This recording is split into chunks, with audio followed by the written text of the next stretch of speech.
Ready? Okay.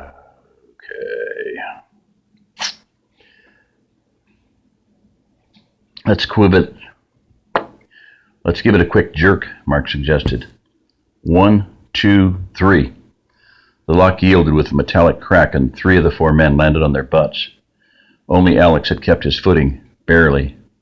No one was hurt, and they laughed at the outcome that would have been obvious to anyone who wasn't so focused on the task. Mark jumped up after a minute and opened the door to the container. George picked up the light and shone it into the 20-foot abyss. It was as empty as a cookie jar with a bunch of unsupervised 3-year-olds around.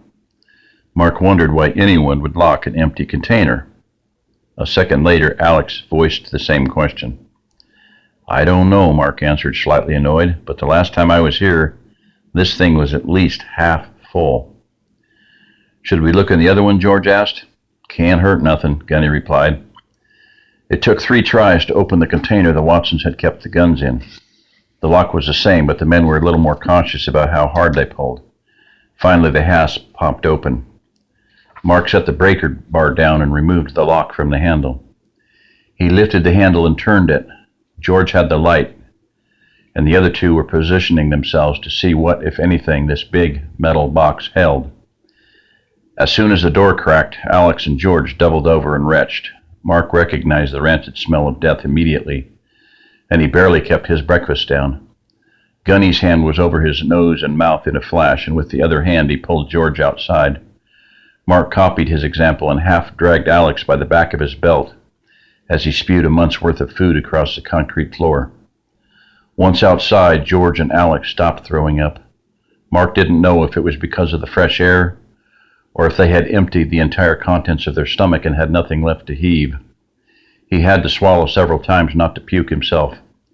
Gunny looked at him with knowing eyes. Mark knew what he was saying without words, but he didn't want to admit it to himself. "Somebody's got to see who they is." "I'll do it," Mark said stoically, praying it wasn't who he thought it was. He walked toward the door and pulled his t-shirt up over his mouth and nose before he entered. It had been 2 days since he'd taken a shower. That, combined with the sweating he'd done working on the lock in the stagnant shed, made his body odor as strong and pungent as he could ever remember.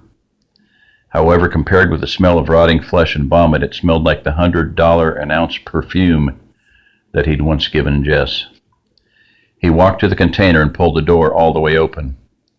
He wished he smelled worse, as the putrid stench from inside seemed to permeate every cell of his being.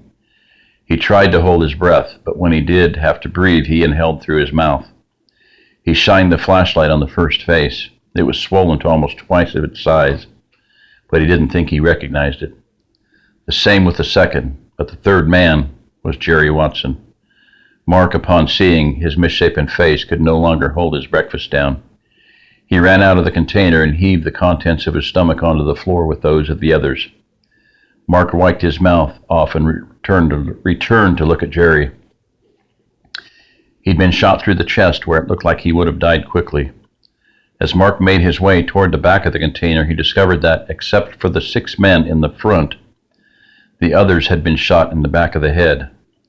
Because of this, they were unidentifiable.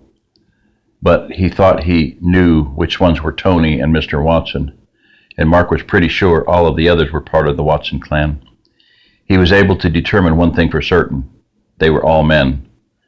Perhaps the women and children had left before the fight. He prayed that was what had happened. He returned to report his findings to the others. As he looked at them, he noticed that not even Gunny's eyes were dry. He reached up and touched his own cheeks to find them wet as well. Perhaps it was from the smell, he thought. It wasn't because he was sad. He was way beyond sad. He was pissed.